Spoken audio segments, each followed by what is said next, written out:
there could be $1 trillion DAO. Do I think the founder will have anything like the money that, Bill Gates or Elon Musk has had? Absolutely not.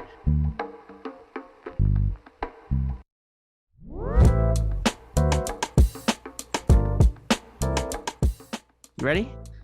Let's go. All right, let's get started. So I am super excited to be welcoming David, who I met in Atelier Angels. Great program, started by Lee Jin. And David, it's great to have you on. Oh my God. It feels like it's been a whirlwind since we met, like 5 months ago or something? I know, right? Like it feels like crazy. 5 years. And at that point, I think when we met, like I wasn't super into crypto. And I think, I talked to you a few times and I talked to a few other people, and like you guys slowly kind of sucked me into the rabbit hole, and it was a deep dive there. So the fun part of that is that we have a Slack, and all the channels used to be active, and now only the crypto channel is active. That's right. It really tells you how everything has changed over time. Exactly. Well, so for all the viewers out there, David, can you give a quick, background about yourself and who you are? Yeah, absolutely. So I'm a founder. I've started 2 companies. One failed, one successful in edtech and freelance marketplace. And I would say that that's actually been pretty formative, because a lot of what I experienced working in freelance markets in the US was really about how to give workers greater reputational credibility as well, that could then in turn lead to greater ability to collectivize with each other, greater ability to charge high rates, etc., to really improve their business. And so always trying to think about it, in what sense could I be building a structure where workers could support each other, and where I also would be an intermediary, but one that added value. And I think all of that really is kind of at the core of a lot of what we're seeing these days with DAOs as well.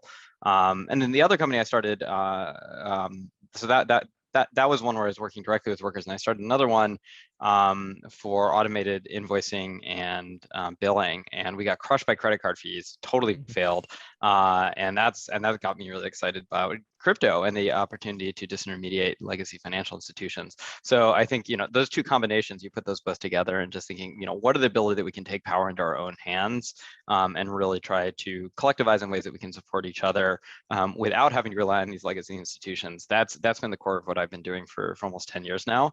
And then, I got into crypto in 2017, and I think really over the past year, have really gone full-time into it. I started a DAO called EcoDAO, where we're like a Web3 artist gallery, and then we use a portion of the proceeds to support the environment. And I also write on Web3, and then I also invest through Cowfund, which is my own angel investing in Web3 as well. Awesome. Well, where to unpack from there? So let's go. So you said you kind of started going into this rabbit hole in 2017. What was kind of like the thing back then? Yeah. So in the summer of 2017, I started doing deeper research into Bitcoin and Ethereum, and Bitcoin never really made a lot of sense to me then. Mm-hmm. I didn't really understand why it would be so powerful, but I read about Ethereum, and I thought, this is the future. Like, this just makes so much sense that this is the direction of where things will go. Not just because it was faster, but also because of the smart contract potential, right? For anyone to be able to create their own law in a way, as well as their own contracts, right? And their own structures and their own tokens. And so I thought in the summer of 2017, this is it. Like, this is the future. I am confident Ethereum is it. And I took most of my money and I put it into Ethereum, and then, became a total genius for the next 6 months while everything ran up. And then at the height of the market, in absolute, a fit of ego, convinced that I was the world's greatest trader, for having gotten into Ethereum in the summer of 2017. I looked at the altcoins and I thought, actually, these are doing way better. I should put all my money into them.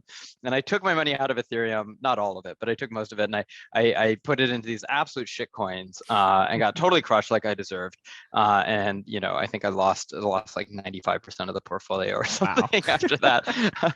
And then actually but I held on to it. I never sold it. it, and it came back, eventually, because I knew it was going to be the future.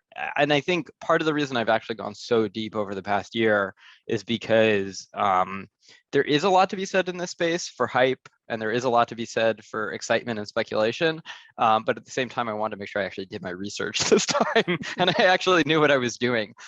So I would say, a lot of even when I'm tweeting or writing, like a lot of that process is me just teaching myself, because what is exciting and frustrating and hard about this space and promising is that there are no great resources to get into it. You really do have to self-teach.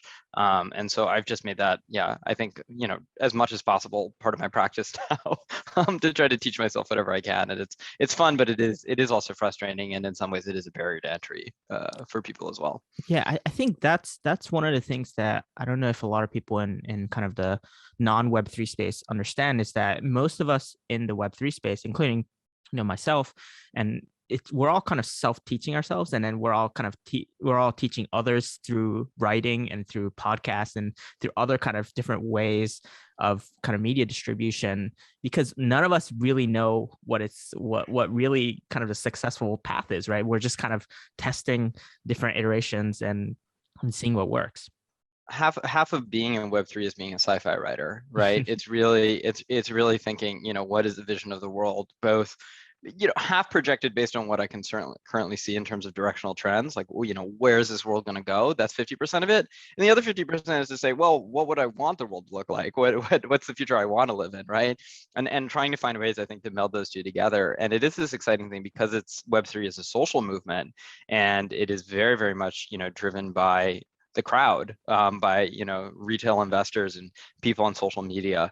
It is this exciting thing where the lessons you learn, if you share them, can become self-fulfilling prophecies. If you have enough power to say something really meaningful, you can make it happen. And we see that happen all the time with DAOs. People have an idea for a DAO, and then 3 days later it's real, because enough other people share their excitement about the thing. And so being a science fiction writer in some ways is the best thing you can be in this world, because if other people like your story, they'll make it actually happen, and they'll make it reality, which is incredible. Yeah, and the great thing is there's a lot of great writers in the Web3 space, and so that's been incredibly helpful in terms of pushing that movement forward. So I do want to get into kind of DAOs a little bit later, but like first kind of go through kind of the basic stuff in Web3. What is, there's been like 100 different definitions of what Web3 is. Everybody kind of gets it, but also kind of doesn't get it at the same time. Yep. Like what is your kind of take on what the definition of Web3 is? Yeah, I it's funny, I was just asked this earlier today, and I try to come up with a response in that. And the way, I would really think about it is one thing, and that's Web3 is about owning your data. And when you think about it that simply, that Web3 is about you owning your data, then you can start to see how that plays out in a number of different fields, right? So if you think about politics, if you own your own data, you now can do what you want with it. You can create your own state in a way, right? You have control over that. If you think about culture, you own your own data. You don't need an agent. You don't need an intermediary. Of course, we've seen these trends for 10 years now, right? Of people increasingly operating as independent agents. But this is really the culmination of it, where you really own that data. You can choose to monetize it independently on your own, or you can choose to collectivize. You can come together with other artists, other filmmakers or writers, and you can all promote each other as well, because you own your data, right? And so then again, it's putting power back into your own hands for the kind of culture you want to create and the culture you want to live in, on a social level. On a tech level, if you own your data, you can monetize that directly, right? Instead of Facebook monetizing your data, you now can choose to share that with platforms and to be able to monetize it. It also means that you can take your data from different platforms and combine it together. So you could actually get better algorithms, right? If I could go to Spotify and I could share my data, not just from what Spotify knows about me, but what YouTube knows about me, right? Or what Bandcamp knows about me. And I can improve the algorithm because I own my data and I'm able to share that with them. And again, if they want to give me ads, I can monetize directly based off of that. So at every level, it's really about thinking what happens when you own your data, and how that totally affects that sovereignty, like really puts power in your own hands in terms of convenience, in terms of monetization, yeah, in terms of creation as well. And everything else comes out of that, like your ability to create, to co-create, to form communities. All of that is because, again, you own your data, so that you are able to take that NFT, right, and you're able to use it to create objects out of it. Normally we go to watch a movie, our thought is not, well, let me create my own version of that afterwards, or let me take that and re-edit it. But with Web3, you might think, okay, that's someone else's movie, let me make my own version of it. Right. I can do it a lot better. I'll release that, and then we'll share the proceeds with with each other as well. And so again, it's really an open source ecosystem where anyone can take each other's work and ensure that the proceeds are still going back to the creator because they own their data. No, I love that description, because you talk about one kind of this idea in the internet. It's a new concept in the internet. It's not in the physical world of kind of property rights, right? In terms of like you actually own stuff. And then there's kind of a layer on top of that of the composability factor of all these different things that the internet really enables in terms of remixing, but it's all based off of this ownership of your own data. Completely. And it might have even sound like those things are opposed, right? It might sound like composability, this idea that someone else can take your data and use it however they want, or take your movie and use it however they want. It might sound like that's fundamentally opposed to the idea that you own your data, but it's not, because you're sharing it to the world and saying, hey, I choose to share this, and I'm going to set a commission on it so that if anyone uses it, I can get a cut from that as well. And then every work of art becomes like a primitive. It becomes a building block that others can build off of. In many ways, I think the easiest way for me to understand Web3 is often thinking of TikTok and Roblox, because in TikTok, every single reaction is also creation, right? And so what you're doing is you're fundamentally recomposing whatever the work is that you're responding to, and you're often recomposing it with a whole collage of elements, right, of other songs and of backgrounds and images. And so that's the idea of composability, is that you've taken all these pieces together and you've collaged them, right, to create your own. And then anytime you're reacting to something, you're also creating. So the act of being a fan is the act of being a creator, right? I think TikTok's really powerful like that. And then Roblox, that you have all of these tools at your disposal. They're totally free. You can use them however you want. And then if you monetize, then the platform's going to take a cut. And I think that's just a really incredible model for open source creation, where anyone can create, but as soon as you monetize, then the original creator will also get a cut of it. Now that makes perfect sense. And let's get into a little bit about some of your tweets, which are really, really good. Cool. You wrote a tweet, and I translated part of this because it was really good. About I'm getting great Japanese audiences reacting to my work. I have no idea what anyone is saying, and I'm so flattered. Just send it my way, and I'll just start translating it for you. But you wrote one about the different moats of Web3 and how it kind of differs from the moats of Web 2, Web 2.0, and I think Legion kind of added a little bit to it as well. Can you talk a little bit through kind of the tweet thread that you wrote, and kind of what are some of the differences between the moats of Web 2.0 versus Web 3? Yeah, absolutely. So the Web 2 playbook, for moats is often based on companies owning your data, right? And so once I say you own your data, that sounds great, but then how does a company monetize, right? If they no longer own that data and they can no longer monetize, what do they have? And especially if they're open source and anyone can hard fork them, create their own version of the protocol, then what is really keeping a user, sticking around, right? So in many ways, Web3, and you could say, I think it's harder to monetize and it's harder to create moats. And so, but with that said, there are ways to do it. So I really would break it down to three ways. One is liquidity of tokens. And something that, what's interesting with tokens is that we refer to tokens being fungible, meaning, 1 ETH is equal to 1 ETH. It doesn't matter which one specific ETH you have. In fact, in the blockchain, it can't really even distinguish that. What one ETH is, one person's ETH is versus another person's ETH. But at the same time, if I want to create an Airbnb listing of my house, I could also take that listing and I could list it on a lot of other platforms as well, right? But if I want to take my token and I put it on Uniswap, I can no longer take that token and put it somewhere else, right? I can only have it on Uniswap. So Uniswap now has that token. So as much as we refer to them being interchangeable, there is a way in which they are also not. That specific one is limited and it is stuck on a specific platform that you give it to, right? And so once you realize that that whoever starts accumulating the liquidity, right, of these tokens is going to be the best balancer. They're going to have the most stable transactions, right? They're going to be the place where you can have the most liquidity. They're going to be the one that draw more people in. And it creates this flywheel effect, because once they're slightly winning, then everyone else is going to start coming into them. And I think, in this past week, we kind of saw the implosion of SushiSwap. I'm a huge SushiSwap fan. I really hope they come back, but right now it's not looking good. And once Uniswap owns that liquidity and they are the place that everyone is going, it's really hard for anyone else to compete. So that's liquidity. The second one is community. And the simplest way to think about this is you can't duplicate people.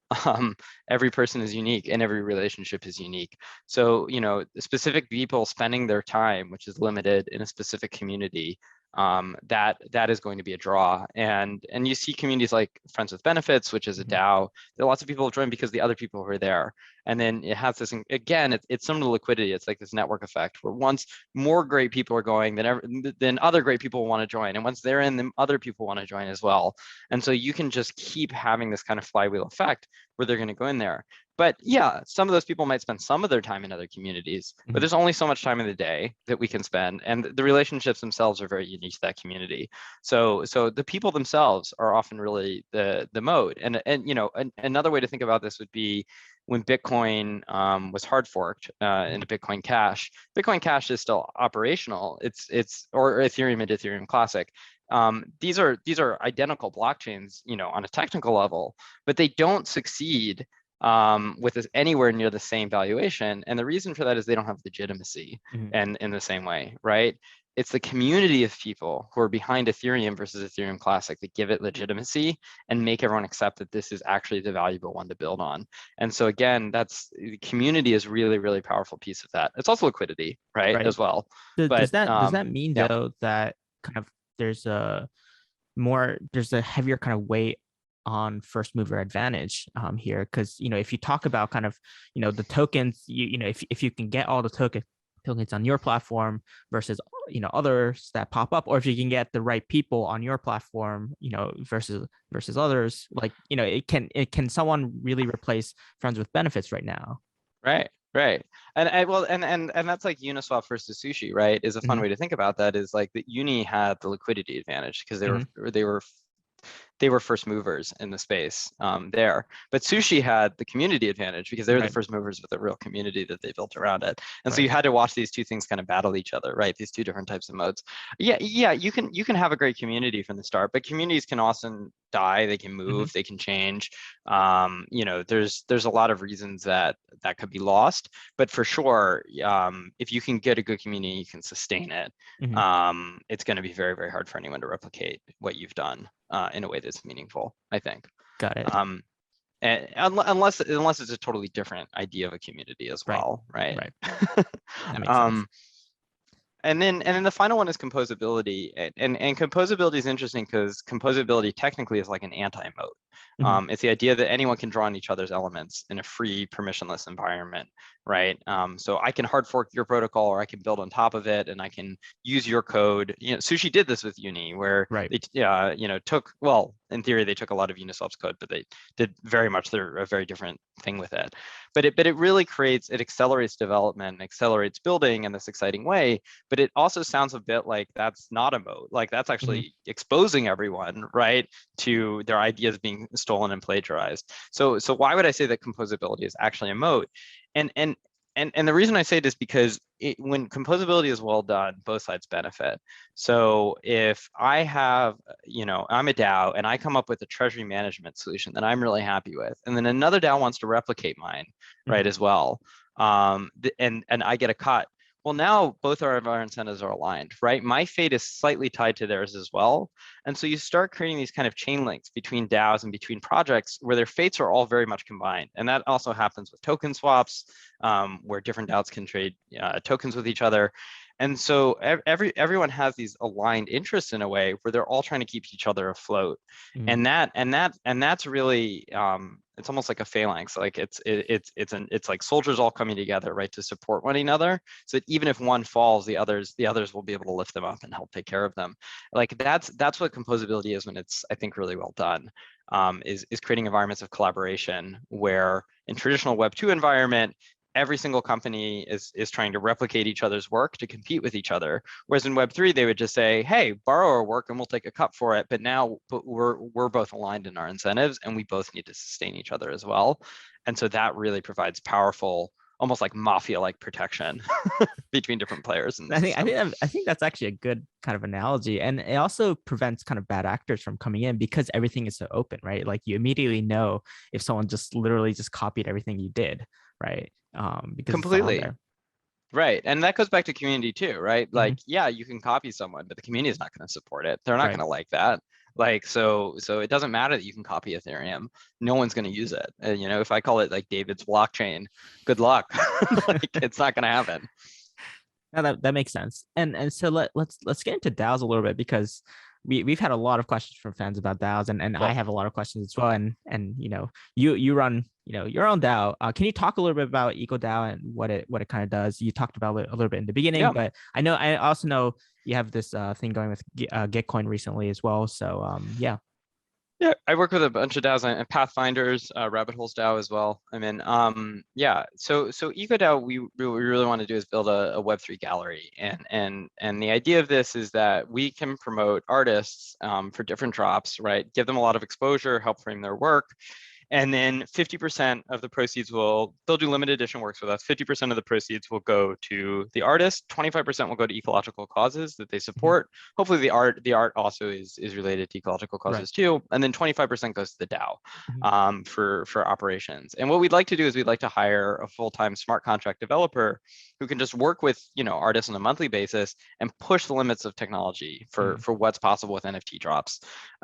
So, you know, if we can do NFT drops where you show up at a concert and the music is generated based on the NFT that you hold, or even simpler stuff where it's like fans could replicate, you know, NFTs and gift them to each other, or you know, anyone can go to a show and then they get an NFT drop of that concert afterwards.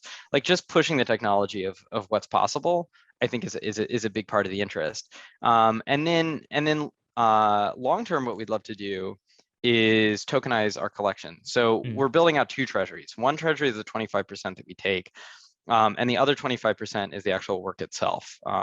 So we collect one edition of the NFTs as well from the artists, and we have an artist treasury. And it's almost like if you imagine going to a museum and buying a membership, if you owned the museum, that's what we want to do in tokenizing the collection, so that anyone could buy the token and they really own a portion of it. The other, you know, big things I would say for EcoDAO that I'm just personally fascinated with is the ways that NFTs are multimodal. So yes, you're collecting an artist NFT, and that should be valuable. It should have, you know, it should be meaningful for that.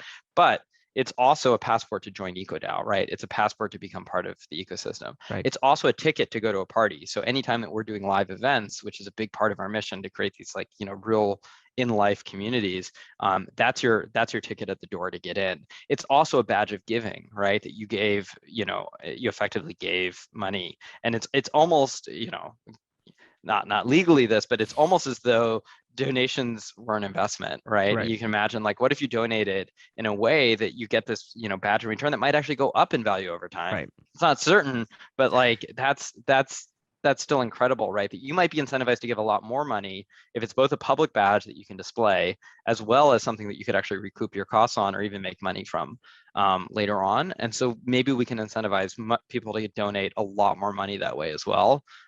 When it's tied to NFTs. So these are all the different pieces I think that we're trying to sort out with EcoDAO. But it's really about creating, I think, a much more equitable kind of like Web3 gallery structure for artists. Yeah, and I think before we get into kind of the basics of DAOs, I think the last part that you mentioned about how donations can also kind of appreciate in value and really be treated kind of as an asset makes a lot of sense. And this is partially why when Visa bought CryptoPunks, it was kind of viewed that way as well. It's no longer just a marketing cost, right? It's an investment, and it's a social kind of status thing as well. And so it's you know, every cost can become essentially an asset, which is a crazy kind of thing to think about. That's fundamental. That's kind of the fundamental principle, I think, of Web3 in a lot of ways, right? Is enabling everything that was a subscription cost before. Again, now you own the data, right? And when you own it, you can sell it. So yeah, it turns costs into assets. No, that makes a lot of sense. And so let's get into kind of the really basics of DAOs. Like, what are DAOs? How are they different from C corps? Yeah. Great question. So there's no single accepted definition of what a DAO is. Friends with a shared bank account, I think, is a popular one. And that's certainly a big piece of it. I would say, not every DAO has a token. EcoDAO doesn't currently have a token. But we do because we're doing NFTs. What's significant with a DAO is that is I would say using token structures to align incentives among members in ways that have not been done before. So traditionally, the ways that people are aligned in their incentives and working in a corporation is that a boss tells them how to coordinate, and they have a manager, right, who sets a structure that tells them what to do.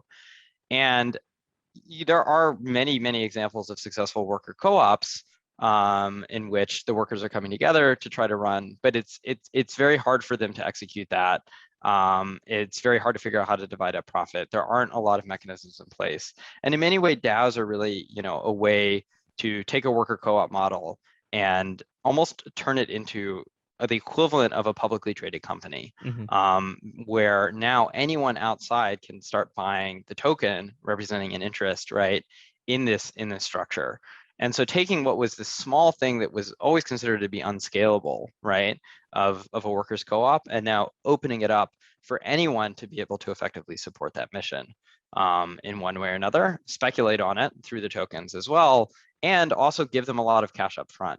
And that's really the game changer, is that if you want to do a workers' co-op before, there was no way to get funding for it, right? You basically had to self-finance. And now with tokens, you can get funding up front. You have a bunch of people who are incentivized to share what you're doing and distribute it as well. And you have a number of people who are signaling they might want to, support it as well, because it's going to support their own investment in the token price as well. So that's what token prices do, and just aligning incentives and suddenly enabling cash flow into what is effectively, I think, a workers' co-op model. And you tweeted before about how kind of this DAO model, especially with the treasury, is similar to kind of like a university model. Can you kind of talk a little bit about that? Because I thought that was a fascinating analogy, and I think it kind of brings home. I think more people will understand what DAOs are if you have like a physical representation of what it kind of is similar to. So yeah, can you talk a little bit about that? So that was specifically about financial management. And one of the things that people don't talk a lot about, I'm going to try to do a thread on this soon, is treasury management in DAOs is a huge advantage over a traditional corporation. So a traditional corporation, they raise a lot of money and now they have it. They usually, let's say they raise it in the US, so they raise it with American dollars, right? And they give away their equity to venture capitalists.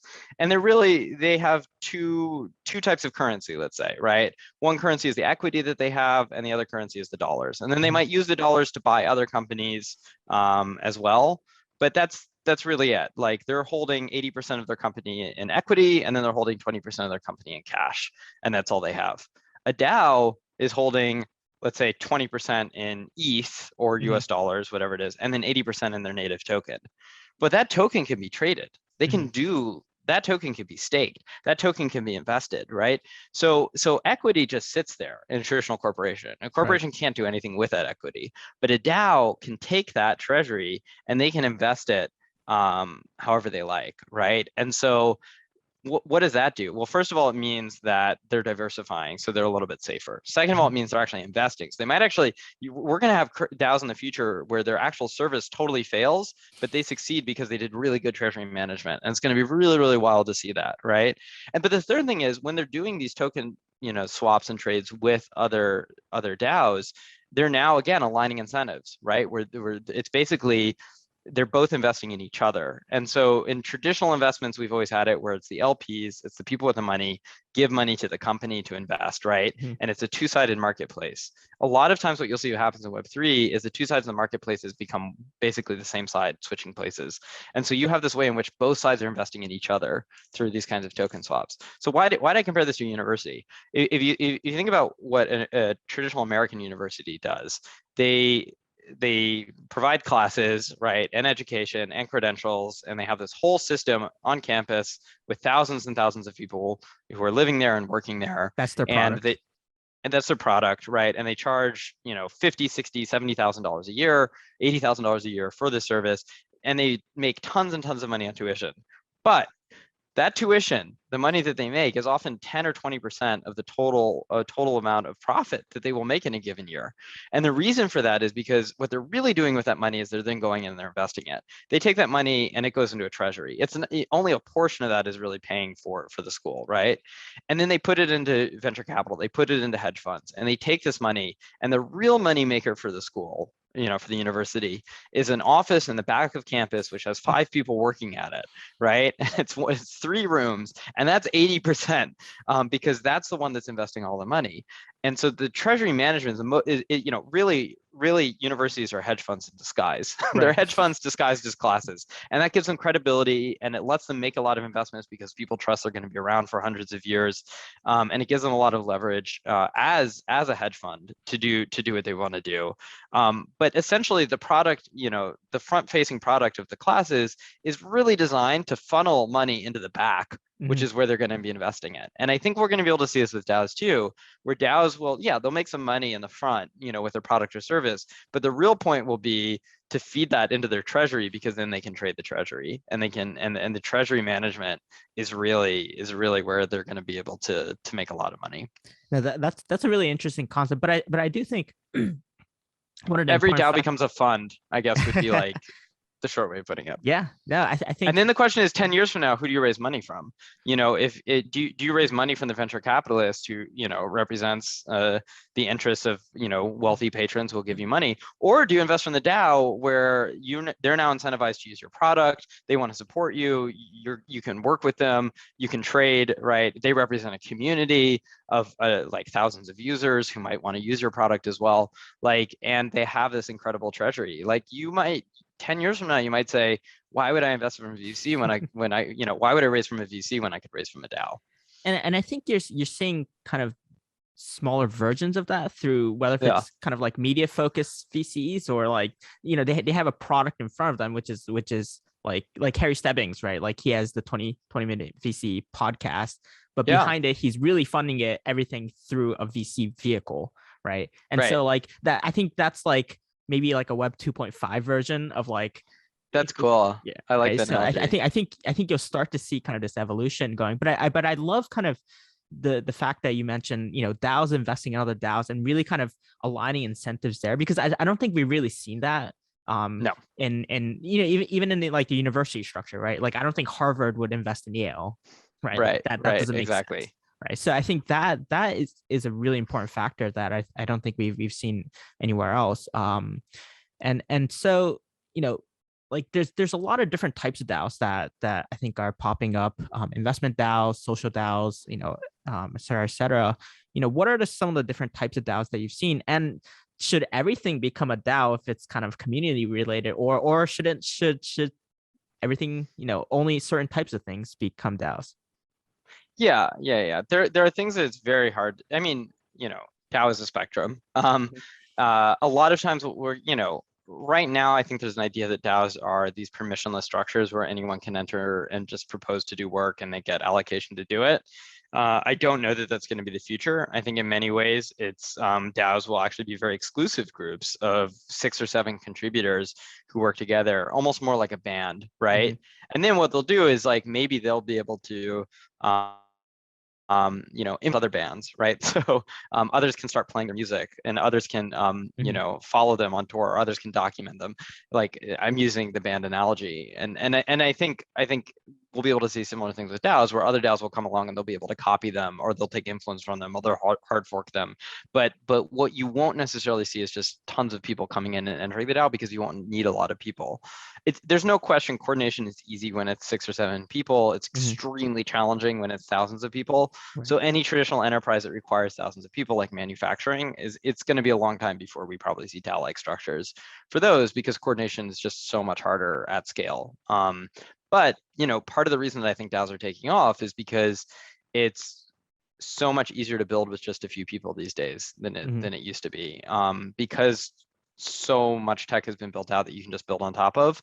especially, with composability. You don't need a lot of people doing lots of research and design when you can just draw another DAO that does that instead. And so it'll be this exciting thing where, what were traditionally a giant corporation with 40 different departments, each one of those departments will be a DAO, and then they'll coordinate with each other as they need to, and they'll token swap as they need to. But they won't all be under a single umbrella structure. So I think it'll be interesting though, because like, let's say there's like a marketing department that's a DAO, they could also work for other products too now, right? And so like that makes it like it tends like, do you kind of imagine a structure where there's just all these like specialists kind of coming together and they just help out in a ton of different projects? Yeah, and if anything, I think that's just a culmination of what we've already seen over the past decade, where like Nike, for example, right, is oftentimes using outside graphic design agencies instead of, in-house graphic designers, right? And because it makes sense that the top graphic designers in their field are going to want to work for multiple projects. Right. And that's kind of foundational to how DAOs work too, that a lot, workers don't just want to work for one DAO. They want to, have impact by doing something that they can then sell to many DAOs or apply to many DAOs as well. And that really becomes possible. Right. And as an employee, why would you put all your eggs in one basket? If you're super talented, you want to go in different projects, right? It's almost like investing, right? Like you want to diversify portfolio. Maybe you want to focus on a few, and maybe you only kind of want to contribute a little bit on some others, but it's really kind of picking and choosing the projects you really want to work on today. Completely. Yeah. If I want to be, manage a DAO treasury, why would I just manage one DAO treasury? Right. I can apply that same module, right, to many others, and they can choose to take me, to take my model, and I could be, handling it for them as well. So, or if I want to be writing up, a wiki on, how compensation should work, well, that could probably apply to a lot of DAOs. They could all use it as well, right? So there's a lot of ways that a worker's time, I think, even 1 hour can have, incredible impact across a number of projects because you no longer have the siloing that you had in Web 2. That makes sense. And can you talk about kind of this evolution of DAOs? I think you're experiencing right now with EcoDAO. DAOs tend to start off fairly centralized, right? It tends to be a few decision makers, and then it kind of evolves into a decentralized structure, and then adding kind of tokenomics in it later on. Like, what are kind of examples of some successful kind of evolutions that you've seen in other DAOs? Yeah. That's a great question, because it's certainly been challenging for a lot of DAOs to fully decentralize, right. and maybe rightfully so. Like, to some degree, having people with set visions that others can step up into often makes sense. So successful ones, like, Yearn has done a great job. Gitcoin, I think, is doing a very good job. Metacartel, which is one of the OGs, is still going very, very strong. DAO House, all of these, I think, have done, a really good job. And I will say that, there are, as you said before, there's different types of DAOs, right? There's service DAOs and there's investment DAOs. There's, product DAOs. Service DAOs are pretty great ones to decentralize pretty easily. Like Raid Guild, I think, is a great example of, it's basically like consulting. So service DAOs, because each one of those people is going to have an independent relationship with outside clients anyway, it's very easy for them to support each other, collectivize, share work with one another as well, without needing a central vision for where the company as a whole is going, because each person is working outside. With product DAOs, where you're actually shipping and building something like Party DAO, it can be effectively decentralized if you're small, I think. Like, usually those teams work really well if they're like, 5 to 10 people at the core. And then there's still room for decentralization in terms of everyone else approving, disapproving, like, the roadmap and saying, like, what they believe, where they believe it should be going, but it's a little bit different. But you need those 5 to 10 people to really kind of build out the vision, right? The product, where the product is going to be in the next year or so. I think so. And again, it's interesting because they, it's almost like it's the board that's decentralized. Like, they have to go to the token holders and say, hey, here's our vision. Do you guys approve it? Like, does this budget make sense? Like, does this look good to you? And then they have to make a case for it as well. So it is this fascinating thing where, by buying a token, you have governance technically. in a way that feels more meaningful than it did in Web2, but it's not too different of a paradigm shift in terms of, owning like governance shares of a corporation. But right, at its heart, they still are going to set the vision. They just need to get approval from the outside. But with that said, they can also take a lot of input from outsiders too. They can listen, they can have conversations. And so you do create, I think, again, just much more aligned incentives between a lot of people who can step in and care about the project. And then the core contributors can say, that's a great idea, or that's not a great idea. But at least they have the option to take in more feedback, I think, as well. Investment DAOs, it's a whole, I could go on about. There's a lot of complexities with that, but so far they've done quite well. I mean, it's been a bull market, but they've had incredible success. And I think especially Seed Club, which I'm involved in, I think is just an incredible example of like a community-run investment DAO where right now it's a Telegram group of 69 people who are, sharing deals with one another and with a group, and it's that simple, and yet it's that powerful. Right. To have everyone just come together. So again, a lot of the power of the DAO is about the collectivization. It's about people taking things they would have done on their own and sharing it with each other to make each other stronger. And that's a lot of times what we see in a DAO. That's really the unlock, I think, in all these cases. Got it. And then can you talk about, when DAOs get bigger, they tend to require a more kind of structure, kind of governance, right? So like we've seen different types of governance coming around. I saw one recently that kind of mirrors kind of the kind of the government, like US government kind of structure, where it's, like general election for very important stuff, and optimistic governance where, the elected leaders can kind of pick and choose the smaller stuff. And then there's kind of a backstop, like an emergency kind of, kind of governance structure as well. So what are some of the, obviously different DAOs require different kind of governance structures, but what are some of the successful ones that you've seen kind of work, and kind of talk through about what types of governance structures there are? Yeah, I think there's a couple parts to this. One is you should always ask the question, why is this DAO big? Like, does this DAO need to be big? Are we losing what is essential to a DAO by making it big? So one case for a big DAO is just in a single time use vehicle for an investment, like Constitution DAO. Thousands of people came in, they raised $40 million, right? That's a great case for having as many people as possible, because they all just need to get as much money in as possible for a single purpose that they've already agreed upon. And I think we'll see more of that. We'll see more of Ellie Day calls them DJVs, the idea that it's like a single purpose project based DAO that lives and dives for that for the meme, right? Basically, for that single purpose that they want to achieve. Sorry, and then what was the other part of the question? I think, what are some of the different types of kind of governance structures? Right. And so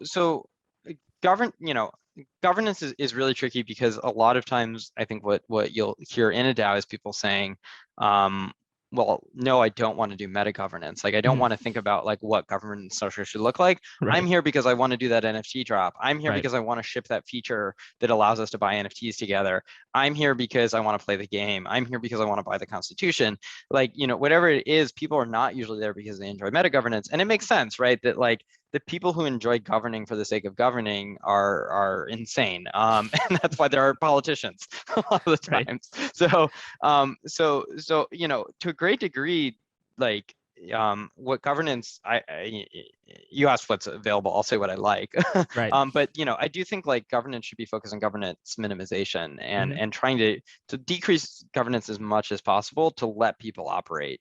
The big downside to DAOs compared to traditional corporations is decision-making processes. That if you have to have 8 people make a decision instead of 1, it's not just 8 times more costly because they each need to give time. It's actually much more than that, because they all need to discuss and coordinate as well. Right.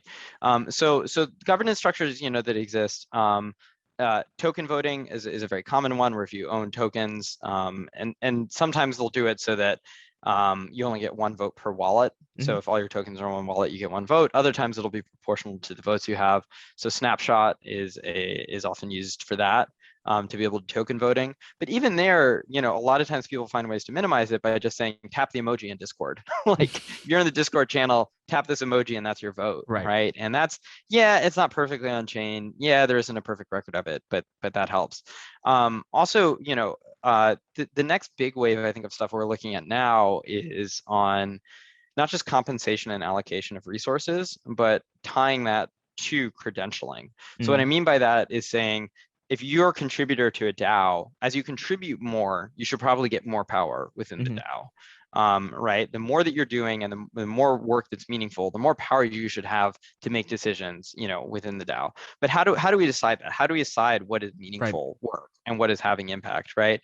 And so often that's an allocation decision. And the idea of allocation is that people in the DAO can all say, hey, I want to award points to that person because the work they did was meaningful. And when they award those points to that person, that might entitle the person to financial compensation to get paid, right? But it might also entitle them to contribution power, where that person now has greater votes that, when they vote. So far governance has really been tied to a kind of pay to play system where tokens are directly correlated with power. But I think we're going to see those things break up and be divided up in different ways, where the compensation might be fixed, but the voting power can totally change depending on your contributions and how others see it as well. That makes sense. That's a messy answer. Yeah. No, I think that makes sense, because you don't want people just to purchase governance, right? Governance power, right?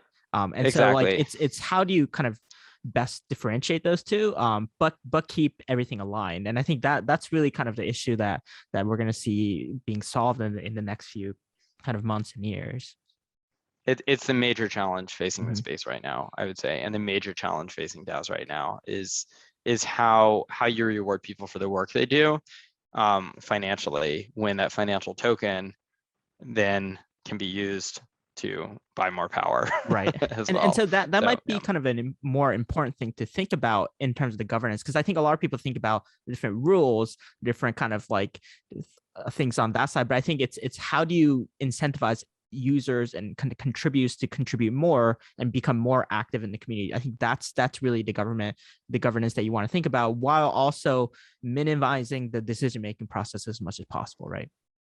Exactly. There is an issue all across Web3 of the tragedy of the commons, where you can buy something and let other people do the work to build it out. But this is a huge issue, because when enough people are just buying it and waiting for everyone else to do the work because they're all rich, no one else is doing the work. Right. And oftentimes, really wealthy players in the system are not incentivized to build because it's not worth it to them. Like they're there for passive investments, and that's how they make money. So and if they could buy their way into it, they'll do it, right? Completely, and then hope that someone else is going to build it out. But meanwhile, they're dead weight within the system. And wealthy players, as nice as it is to see them buying up prices of NFTs or buying up prices of DAO tokens, they often can really kill a system, especially when they take a disproportionate amount of the tokens that are no longer left for everyone else who's doing the work, and then they don't want to do the work themselves. No, I think that makes sense. And talk a little bit about DAO tooling, because I think this is a space that needs a lot of work. There's a lot of players, I think, that's coming up. What are some of the interesting kind of tools that you've seen so far, and what are some spaces where nobody has really built anything? Oh my God, there's so many to talk about here in terms of DAO tooling. So I would say, of kind of more like top down approaches, where you can have like an all-in-one DAO, right? Colony, Aragon, DAO House, in very, very different ways, are all really trying to provide, do full support DAO systems, right? On the other side of things, you just have DAOs that just start in a Discord and that's it, or even a Telegram group, right? And they're just operating out of there, and then they figure it out. And then in between those two kind of poles of like the fully comprehensive solution and then the one that provides no support whatsoever, you have, I would say, two categories. And one category is embedded, in which, as much as possible, it's about having tools within Discord. And so of course that's much easier. So like Collabland, for example, is one that's used a lot for token gating, where you type in a code into Discord, and it verifies that your wallet has the tokens, right? And that's done entirely within. And then there's the other one that's, I would say, platform agnostic. And those are cool because they can lead to Discord, but that's not their only option. So Guild, I would say, is a really major player in the space, and this is some just incredible tools coming up. And so, Guild, for example, does token gating where you go to their site, it sees what tokens you have, and then if you have the right tokens, it gives you a link, and then you can go into Discord. And that sounds a lot like Collabland, but there's a big difference because one is beholden to Discord and one is not. And so, Guild is going to do all sorts of cool stuff with, NFT airdrops, and they also will have, I think, I don't know if I'm sharing too much alpha, but I think there will be ways to do voting within Discord as well. But always with this goal of being multi-chain platform agnostic, and Guild is just one I would watch very, very closely. Got it. Yeah. And how do tooling companies like Guild or like Collabland, monetize and kind of make money? Like what's kind of the, how does the business model work there? Yeah. So far that this is the big challenge with everything in the DAO space, right? Is how are they going to do this? I think the answer will have to be in some way or another, supporting out DAO projects and taking some sort of cut from the DAO treasury or of some sort of commission from the actual DAO tokens, because it, fundamentally the token is still the primitive of a DAO, right? The token is what is being used to get access to vote. It's your badge, it's your credential that you're part of this thing. It serves all these different purposes. At some level, these are all platforms or protocols that will enable some sort of token transactions, etc. And I think we'll fundamentally have to take some sort of cut for doing that. But that playbook has not been developed yet. There's very little monetization happening anywhere in the DAO tooling space so far. No, it's an interesting thing to think about, because do you think at one point then, obviously like DAO structures and Web3 companies in general have very low take rates. Do you think they'll have to increase it if they start using more tools, and if more tools require more kind of compensation from the treasury, if the treasury has to increase over time, maybe you can get enough users to kind of compensate for that. But like if they take a percentage of your treasury, then you're really limited in terms of how many tools you can use. Yeah, great. Yeah, this is such a vital question. So no one is really talking about monetization in Web3 right now because there's so much money pouring in. Right. Meme coins are so speculative, and it's a real issue that we need to think about long term, because there is a real threat here to monetization that you cannot just count on printing a token, sharing it with users, and for the price to go up because they like the token, right? And at the same time, you also have to worry that these DAOs are just depleting their treasury. And yeah, they're rich now, and yeah, they might survive 5 years. But at some point, if they just keep handing out their token, they're going to lose it, right? So no one is talking about monetization right now, and I really appreciate you bringing it up because it is a vital one that no one has really solved. I think there's a few answers here. One is a really dissatisfying answer, and that's to say brand design and switching costs, where if you're just used to using something and it's very clean and it's friendly, it's going to be your default and you'll keep using it. But that's not a good answer, right? Because we know that if anyone else came along, hard forked that and offered a lower rate, you'd probably start going to the one that offered a lower rate instead. For what it's worth, Uniswap and Sushi kind of played this out. Sushi was giving a portion of transaction volume to token holders and Uni wasn't. And it did sort of work for a time, but they're definitely right. You're finding that point at which people will switch platforms because it's worth it to them. And so it's not a great moat, and it's not a great form of monetization. I think, another way is to say they can have some sort of token that actually provides financial utility. And you will see, some protocols like this where maybe it's entitled to some cut of the profits, or, it takes some share. And that'll be interesting to see. It's really hard with SEC regulations right now. I think the best answer, and the one that's most interesting, is to say, if it can be worker owned, right? If these tools can actually be worker owned and people can buy the token and own it, then they will be paid out for the profits of the company in a way that will keep them beholden to wanting to use the product as well, because they're also the investors in it. And so building strong, again, this is why community is so important, because if you can build a strong community of people around the token who all support it, then they will also use the product as well. But it really is about incentivizing your user, and it really is about saying, yeah, the take rate the take rate is not about going to the company and at the user's expense. Mhm. It's about the money going to the users because the users are the company Right. in Web3. And that's hard. And that's a difficult thing, especially when we're still raising with traditional structures and we're still having traditional founders as well. The final thing to say is there's no question. Web3 is just, I think, on a user by user basis, it has to make less money. The whole premise, right, is that the take rate is lowered, money's going back to the user and not to the protocol. Anyone can hard fork it, they can create their own. There's huge threats to your ability to monetize on a user by user basis. But on the other side, you have massive scale, right? That you can make a lot less per user, but now you've created a protocol that can apply to anyone, anywhere, and let them plug in any data that they have. So it really is about balancing a much lower take rate with a much bigger scale, as well as loyalty of users, because they also are incentivized to use you because they're investors. And I think that's really the answer to arrive at. But yeah, I think there will be, there could be $1 trillion DAO. Do I think the founder will have anything like the money that, Bill Gates or Elon Musk has had? Absolutely not, because that money, the money is of the token market cap, and that token is owned by the users. No, I think that makes sense, that kind of, the balance between lower take rates, but also you scale up kind of your user base. But also I think it's also about, increasing liquidity within that DAO, right? And if you increase enough activity, it'll generate more fees, which hopefully will balance everything out. And so I think it's a mix of kind of those two.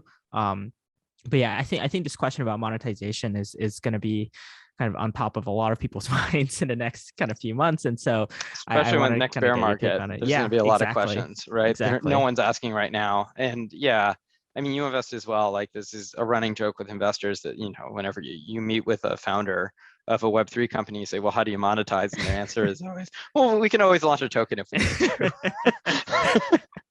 Exactly. No, so it's David, I don't know how much time you have left, because we haven't even gotten to music and education, and I know no, let's do it. Yeah, okay, I'll keep going. Yeah, let's do it. So I got my water. Yeah. Music NFTs, super interesting. It's a market where a lot of people are coming in now.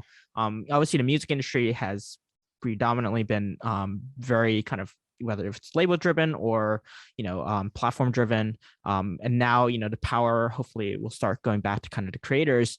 What kind of interests you about the music NFT space, and how can NFTs really change the game for the music industry? Yeah, so one way to think about music, like traditionally, right, is music has been collaborative, right? It's there might be a songwriter, but at some level it's being created by these different musicians coming together to work together and to try to share each other's rhythm. To really put a right? point on that, I think like musicians, when they create music, especially in the US, this is very different from Japan, but in the US, it really operates kind of like a DAO, because they usually work with different producers every single time. And so they go around different places, and different producers work on different projects, and different artists work with different artists or different producers. And so it really kind of operates in this collaborative feature. Completely right. It's collaborative in the moment, where, I mean, even with jam bands or jazz, or hip hop, freestyling, like you'll have the music created in the moment by the player themselves, right? Which is this exciting thing always, just to witness. It's also, music is also composable, right? There might be that definitive version of a song, but like usually songs are performed over and over again by different people in different iterations as well, right? And so there's this idea that there's no single song that exists. There's just different versions of the song that exist.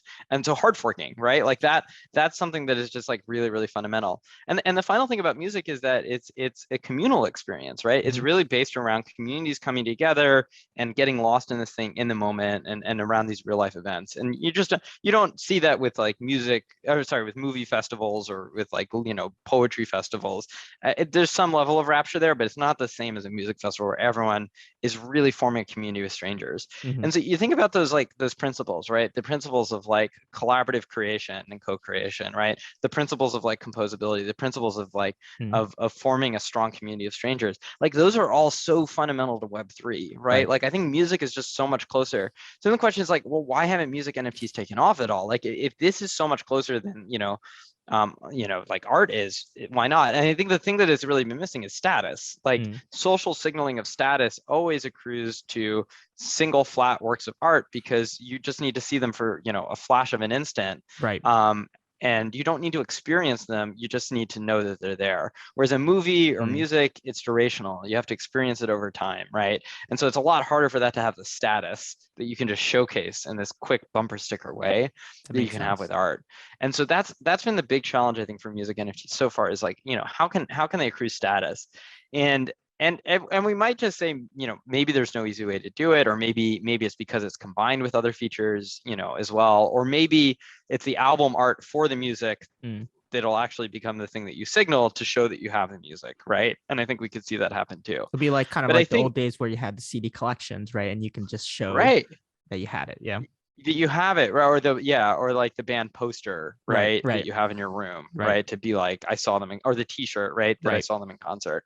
Yeah, I think we'll see some of this, right? Where there'll be some of the same kind of status signaling.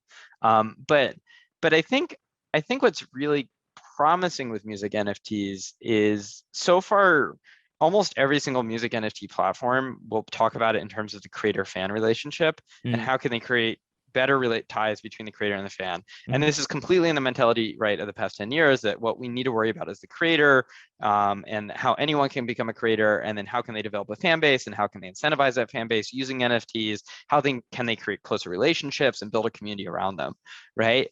I think we should move beyond that. Like, I think we should move beyond that, but we should also look to the past and think like what's always been important in music is not the creator-fan relationship, it's the fan-fan relationship. People go to concerts to meet other fans, right? Yeah, exactly. Like, and once you have that, like, you think about TikTok again, and it's like, TikTok is this place where the fans are also creating in response. And so like fan-fan relationships where everyone is co-creating music together, like that becomes something really powerful. It's so both unique to Web3, but also just been happening for thousands of years, right? Like people coming together and making music together. And so that's the stuff I'm really excited to see, is like what's going to incentivize fans to make music together and collaborate using music in ways that'll build stronger social foundations in DAOs and give them a chance to actually, make something meaningful. A lot of time we talk about this being the ownership economy, and of course, the first thing I said is about owning your data.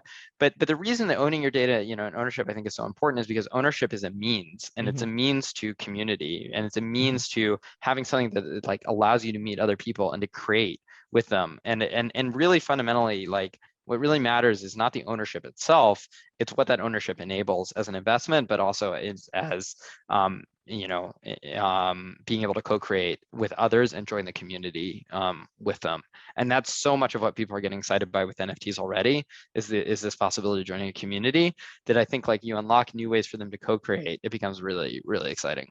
Now, I love this concept of this fan like relationship, and also this idea of composability factored into music. Can you, like, what would theoretically be like an example of an example like this, right, of this fan kind of communication and kind of this relationship? Sure. We don't have ZK NFTs quite yet, but or that's probably the wrong term. I should just say like hidden NFTs, where you choose whether to reveal them. Right now, everything is public on the blockchain, right? But imagine that like I have an NFT of an album, right? Or of a show that I went to, right? I went and I saw, like a famous artist in concert on this date, and afterwards I was airdropped the NFT. Maybe the artist gave me rights to duplicate that NFT. I have the gold-plated one that shows I was there, right? And so people can see I have it, but they can't listen to it. So now I can duplicate it and sell my duplicates to others who want to listen to it, right?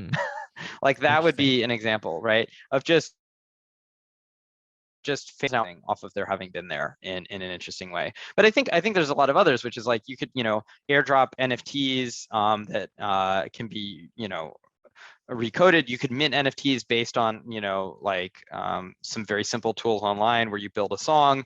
And then, if you put those both into a wallet together, or if two people decide to share each other's wallets with each other, a new song unlocks out of those, right? That combines them together. You could do stuff where I mean, long term, you go to a concert and there's a generative DJ, and the music that's playing is based off of what everyone's holding in their wallets, right? Like, Right. all of these things like are different forms of what it means to create music together. It might be AI, it Mhm. might be a combo of AI and original creation. It might just be, you retooling something else that someone's done. You might show up and the DJ might select someone's song and then use it, sample it, and then play on top of it. And I have Mhm. this participatory environment where all these musicians are coming together to try to get their song played by the DJ who's going to like remix it, and they get their music heard in this live environment. Like all of these things, none of that's quite possible yet technically, but that's the sort of stuff I think that Web3 can enable. And I think we're seeing small versions of it, right? Because I think TikTok released this feature recently where if you share kind of there's a feature on Apple on the new iOS where you can watch things together. And if you watch TikTok together with a friend, it mashes both of your interests together to create one kind of feed of videos that you both like. And Dude, that's so dope. Yeah, I that's so think cool. that's kind of like a similar type of feature, right? But now kind of enabled through kind of the blockchain and really with strangers as well. And I think that makes it really interesting. Got it. Right. Yeah. Right, especially when you use AI to smooth things out and make sure Mhm. it sounds good, right, as well. Almost like when you draw on Figma or something and you're kind of messy and then it smooths out the lines. I think Yeah. we'll see a lot of that with music too, where you'll create it, but like it'll be a little airbrushed by AI to make sure it sounds good. That makes sense. That makes sense. And then let's get into some of the learn to earn and kind of the education side. Yeah. You really kind of brought me into this with Rabbit Oh my Hole. God, amazing. Yeah. Talk a little bit about kind of this, obviously a lot of people have heard about play to earn with Axie Infinity. What is learn to earn? How does it work? And what are some good examples of it? Yeah. So Learn to Earn is the idea that you're actually paid to take classes. And this to me just makes sense in a lot of ways. I think one is that free education is still competing with the opportunity cost of labor. So if you offer a free class to someone in Malaysia, they might not take it because they need to go and work to feed their kids, right? Mhm. Like, or they might be exhausted after working to feed their kids and Right. they need a break, right? There just isn't enough incentive in place to pursue education, particularly then when you go to the US and now it's costing you $80,000 a year, it becomes Exactly. really, really prohibitive, right? And, we were complaining before about DAOs being a pay to play, but education is like the ultimate pay to play, right? Mhm. So I'm imagining a world, 20 years from now where we're going to like look down on somebody by saying, oh, he had to pay to go to Harvard. Like that's the kind of world I want to live in, where it's like this is not a pay to play. Like this is an opportunity that anyone can have, and it will cover the opportunity cost of their time for performing other work, right? And so then why would it make sense for them to get paid? Like why does Web3 enable like learn to earn where you pay people? Well, there's a few reasons for this. I think like one, fundamentally, the education actually is providing more value for society than it's usually providing for the student. As much as it is providing tremendous job opportunity for the student, that is opportunity that then will be given to society later, right? So it pays to invest in people. Like just on a social level, we all should be investing in students because Right. that is going to unlock massive innovation and huge social contributions, right? Okay, but that's an ethical reason.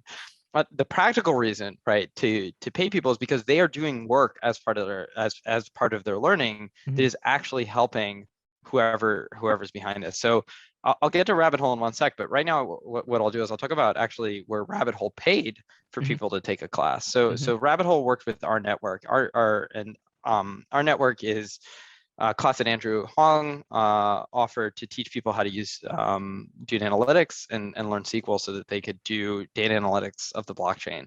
And Rabbithole paid, I think, like 1 ETH for students to do data projects. And what do they get in exchange? Well, everyone in that class is now doing their own homework, their data projects, by analyzing Rabbithole data, right? So they're actually doing work that is building out information that's really valuable to Rabbithole as a company, right? But meanwhile, Rabbithole is also getting to see who these people are that are doing this data work. Rabbithole could potentially hire them, right, as well. So it's this huge win for Rabbithole that they're paying this small amount of money to effectively get all this work that's done for them. And meanwhile, the students are getting paid to learn how to do data analytics as well, right? So that's just like a really, really practical example, I think of learn to earn. And what's the result of that? When Andrew offered this class and he just did one tweet about it, not a major celebrity. He had 600 people apply within a couple days, all wanting to take this. You can really, have your pick of whoever you want to take these classes because you're paying for them as well. And so it's also a way of it's acquisition, it's contributor acquisition for protocols as well. So Rabbithole itself, which I'll get to now, is probably the best example of an actual learn-to-earn protocol. And the way it works is that they partner with different crypto Web3 protocols like the Graph or Aave, who have their own tokens. Users complete tasks like staking tokens, right? That support these protocols, and then they're paid out by the protocol as well in the native token. So I stake a bunch of Aave tokens through Rabbithole. It's considered a quest. Rabbithole sends me an NFT showing that I completed this. Aave also sends me a number of tokens as well to pay me for the work that I did. I've now helped Aave, right? But not only that, when I helped Aave, I was helping what is now my own investment because I've also earned Aave tokens. And so I'm now supporting the protocol that I'm invested in. So as a user, it's really powerful because the work you're doing to support these protocols is helping your own investment that you're getting as well. Now think about it from Rabbithole side. This is where it gets really interesting, right? So Rabbithole is a learn-to-earn protocol because they do these quests where they teach you how to stake tokens through Aave, right? And that's what you just did. You stake these tokens through Aave.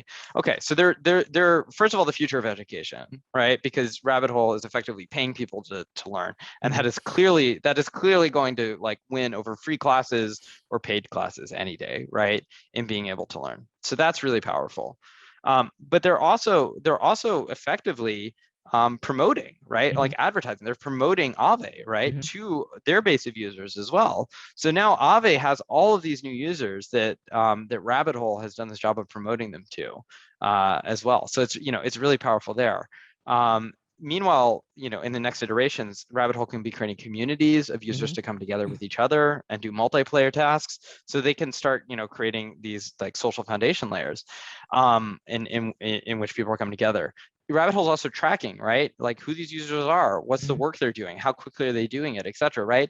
And so they're also helping you build out an on-chain resume where you now have, the background to say, I've done such and such tasks, right? I've done this work before, and we can imagine that building out in much more complicated ways. So then, as a user, you might be able to get job opportunities as well as social opportunities based on the work you've done long term. So it's a resume building, system as well.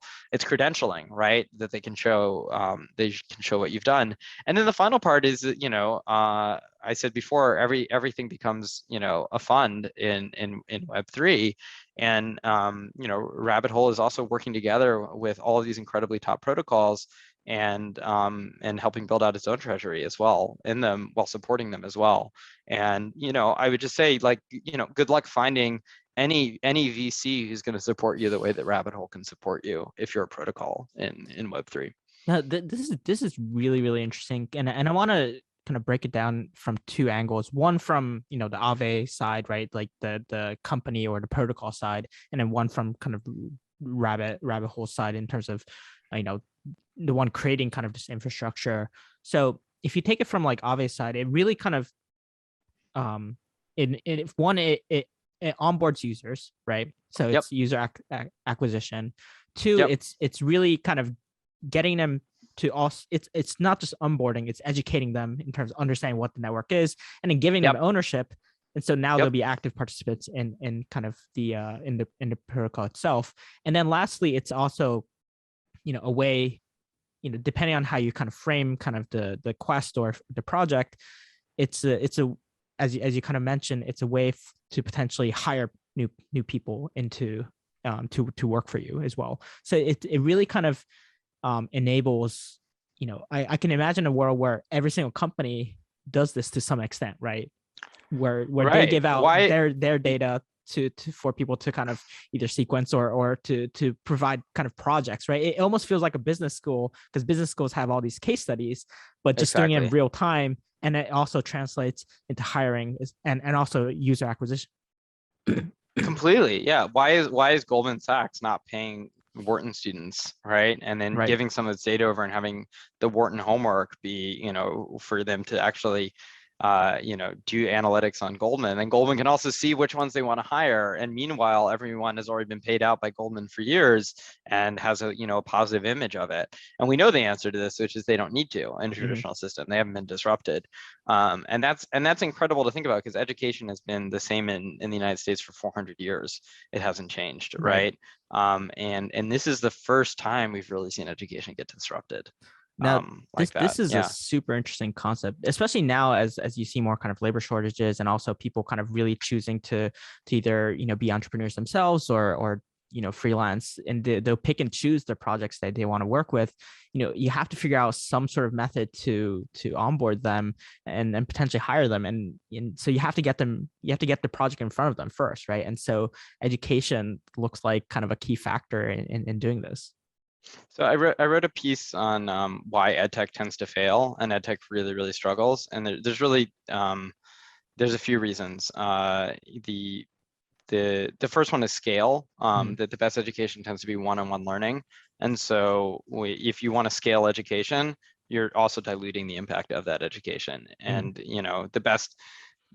the best education you do is one-on-one or small groups, and it's really, really hard to scale that in a traditional environment. The second reason is retention, that people will often use they'll go through a class and then they get a job opportunity and they leave, right? They're done. They don't stick with education for that long. And so the really successful examples were always in China, where they would get people to do, like 13 straight years of tutoring. But that was like the only way, because, you just don't have a long pipeline with students. And then the final reason is that the end user, your client is not the end user, right? Where oftentimes edtech companies are appealing to parents and to schools rather than to students themselves, and they're not making things that students actually want to use. You think about Rabbithole, and you think about what Rabbithole is doing, and it is solving all three of these at once. It's solving the scale issue because now people are teaching themselves, right? And eventually, I think they'll be able to get more of like a multiplayer system where people can teach each other, and they'll be incentivized to do that. So you can actually have decentralized learning that's P2P, and it's still one-to-one, and you learn something and then you might share it with someone else. You might get points for that too, right? And in terms of retention, people keep coming back to Rabbithole because there's more financial opportunities. This is becoming their work in a way, right? And so they can keep coming back to find new opportunities and use it in new ways. And then finally, it's designed for them. They're incentivized because they're getting paid, and so it really is learner focused in a way that edtech traditionally hasn't been. So it's learn to earn is just a super exciting paradigm shift, because edtech has been this terrible industry for so long, because it's stuck in these very antiquated models that haven't had any need to change. And by actually privileging learners' needs, including their financial needs, it totally changes the game. Yeah, so I really think this helps on both sides, right? On the company and the protocol side that wants more users, and then also on the protocol side of Rabbithole, aggregating all these different projects or protocols and getting users that way as well. So I think it aligns both sides, which is very rare to see. I think a lot of times you see it being competition of each other. So no, that's a really, really interesting kind of model out there. All right. And then lastly, with education, you touched on this a little bit about kind of on-chain resumes. How does credentials kind of shift in the future? Obviously, we have these kind of paper resumes that we kind of pass around as PDFs right now. How is that going to change with the blockchain? There's a lot of cool companies working on this and very, very different theses of how to do it. I would say Rabbithole, Coordinape, Default, Station, Sysmo, Govern. All of those are well worth looking at in different ways of really building out, I think, your on-chain resume. And it can be very different things. It could be subjective, right? In Coordinape, you have, people allocating to each other to say, hey, I thought you did a great job. Here's this thing for it, right? It could be, it could be done through ZK credentialing, where I have an anonymous account and I never share any information directly from that. But if I want to take out a mortgage, right, the bank is going to say, well, we have these 5 metrics we need you to meet. I can then plug in my, blockchain account into some sort of, anonymous credentialing system like Sysmo that will then give me the NFTs proving that I've completed this, right? And so I can build out case by case. It could be credentialing where it's maybe that NFT is actually, let's say, not about my mortgage, but it's about my NFT collecting that I've done before. Well, now that's something that I might want to share publicly. I might want to show I'm a top NFT collector and that other people want to work with me as well. Notice what I'm coming back to again and again, and in all of these cases, it's that the on-chain resume is not just about the specific work you've done. It's about how others have perceived it and the impact it's had on them. And it's about the credentialing that you get for that as an NFT. It's very specific to showcase your individual unique strengths that are the things you want to feature about yourself. So I think there's a kind of misunderstanding that a lot of times we think on-chain resumes are just based on all of our data being public and being able to go through that and see exactly our full scores of what we were good at and what we were bad at. I think it really will be, again, if we think Web3 is about owning your data, it'll be up to us to decide what we want to showcase from our data to say, and how we want to showcase it to say, here's what I've done that's impactful. But again, what's so interesting in Web3 is that it's a social and financial movement in which there's no separation between your work and your life in Web3. Right. These things totally dissolve for good and for bad. And so that's true here too, that these credentialing that you're getting, those might also be a form of social capital, because you might also use them to brag about how good you are at collecting NFTs, right, as well. And that might win you some fans on, whatever the decentralized Twitter is too. So the on-chain resumes are not just for professional opportunity. They're not just for financial opportunity. They're also for social opportunity. And a lot of times what you're building out is to really showcase the kind of communities you're involved in, the kind of friends that you have, right? And it's social graphs just as much as it's financial graphs. Got it. All right. Well, let's do a few questions, like 2-3 questions from the fans, and then we'll get going. I'll pick and choose kind of the quicker questions. Are there any good DAO tools for reimbursing expenses? I think this is going to be important as you have kind of more international people joining DAOs. Yeah. Great question. Not directly. The treasury management systems that are in place so far are Parcel, Llama, and Prime DAO. They won't exactly allow you to do that. Llama is probably the closest one that'll let you to, I think, actually do some sort of spreadsheet for the DAO saying what expenses have been and pay people back. The most common DAO tool is probably Gnosis Safe, which I didn't talk about before. It's a multi-signature wallet, which means that multiple people have to sign a transaction for it to go through. So if I want to send you 5 ETH, 3 people or 5 people, whatever I set, have to agree to send that money, right? So right now the simplest way to do it is just to calculate what's owed, and then have the people who manage the treasury and Gnosis Safe send you the money, but none of that has been automated to my knowledge yet. And there is a lot of talk about the need to automate expenses and automate salary with either Gnosis Safe or a future Gnosis Safe competitor. So it's a potential area for people to come into and create huge. Yeah. Right now, everything is being done in this case by case basis. And that's somewhat necessary that, we want to make sure everything is left to decisions, right? And so much of DAOs right now is leaving everything decisions. I think we're getting decision fatigue. And so that's a lot of that. A lot of the opportunity for DAO tooling is automation. It's in really minimizing decisions and automating these processes and letting people get paid on recurring bases for the work they're doing. Got it. 2 more questions. One being, what are the advantages and disadvantages of investment DAOs compared to VC funds? And do you think VC funds will disappear? Yeah, great question.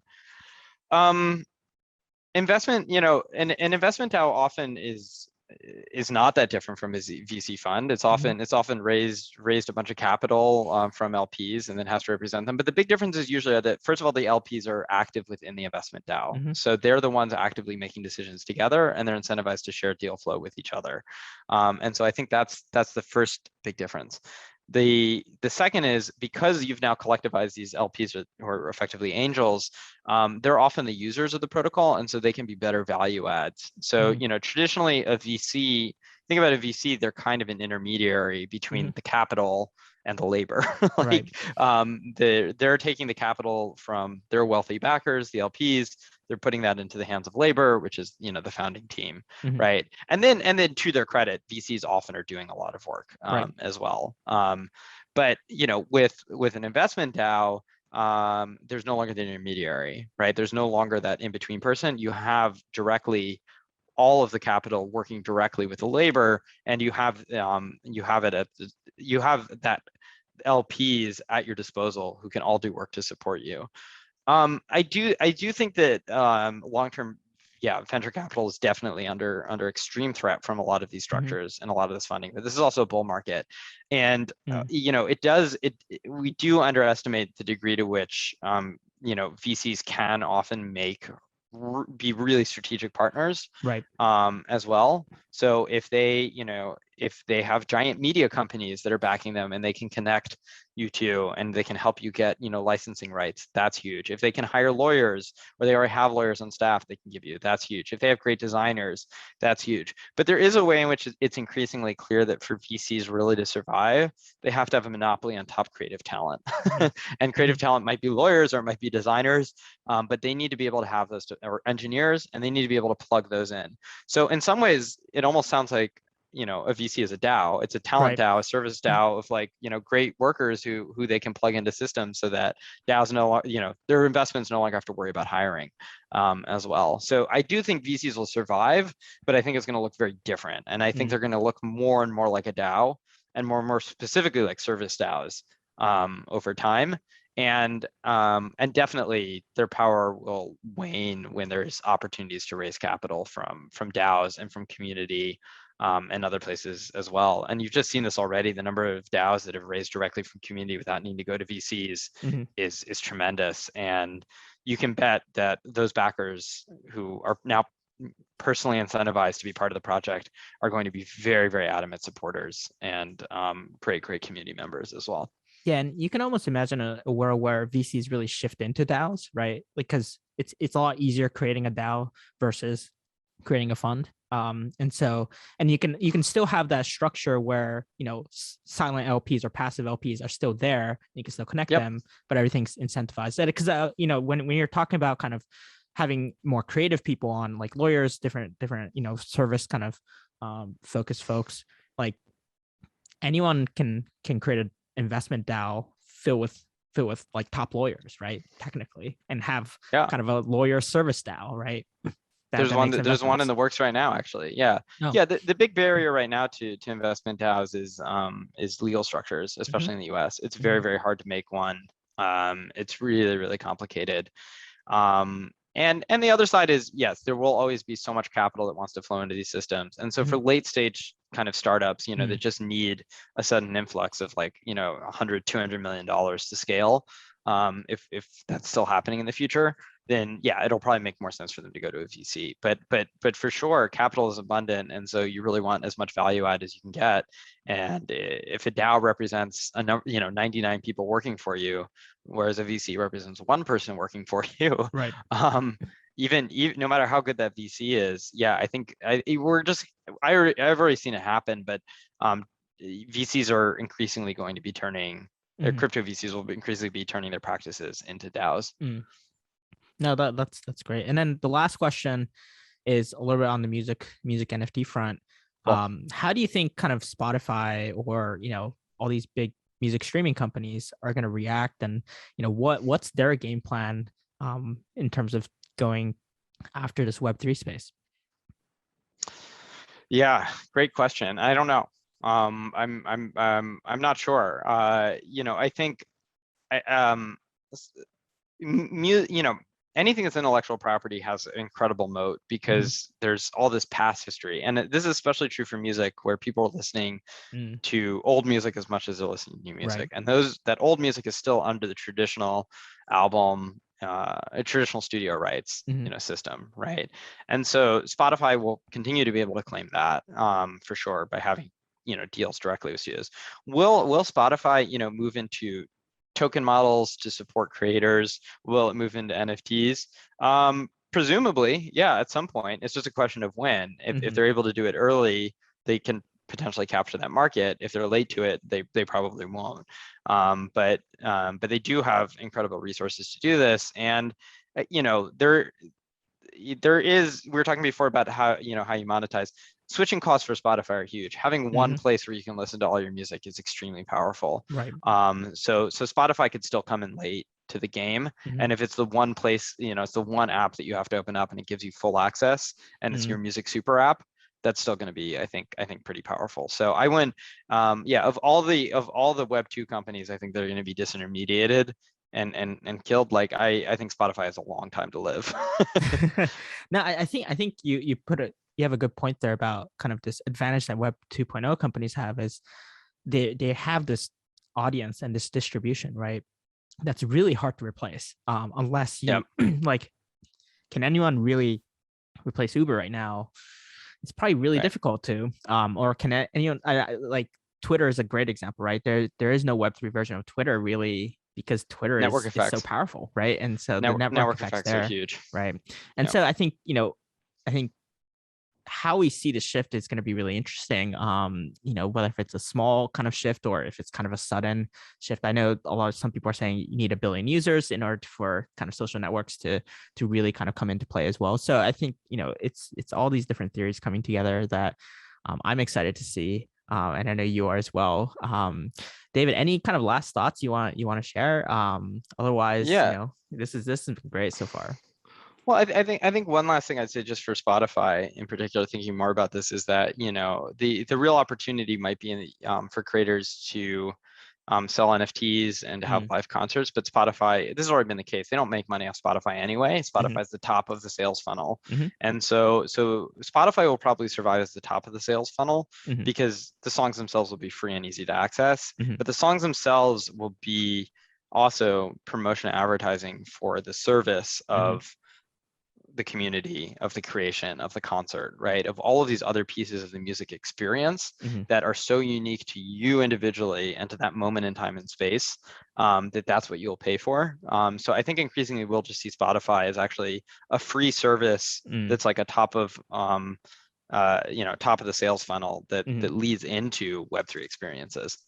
No, I think that's a great point. I think Chris Dixon said something similar. He compared it to kind of the gaming industry, where it's now a free to play, right? Is kind of the standard kind of business model you see, where and if you translate that to music industry, where music really just becomes free, and then you monetize through different ways of fans kind of showing kind of their love or their kind of fandom to the creators. I'm curious to see how Spotify shifts into that model, because their model is so predicated on kind of the number of streams.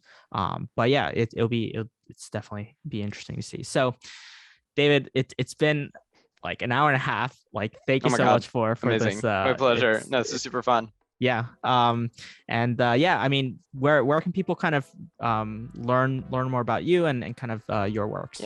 Yeah, I write. So I write an irregular Substack on Web3 at davidphelps.substack.com, and I'm on Twitter at divine_economy. And so I'd say either of those two places are good. And my email is david@cowfund.co. You can always reach me there too. And you also make investments as well. I do invest as well. Yeah. Awesome. When I'm not giving it all away to other investments. Exactly. So exactly. David, again, thank you so much for your time today. It was great chatting with you. Yeah, this is my pleasure. Thanks so much, Tetsuo. Thanks. Bye.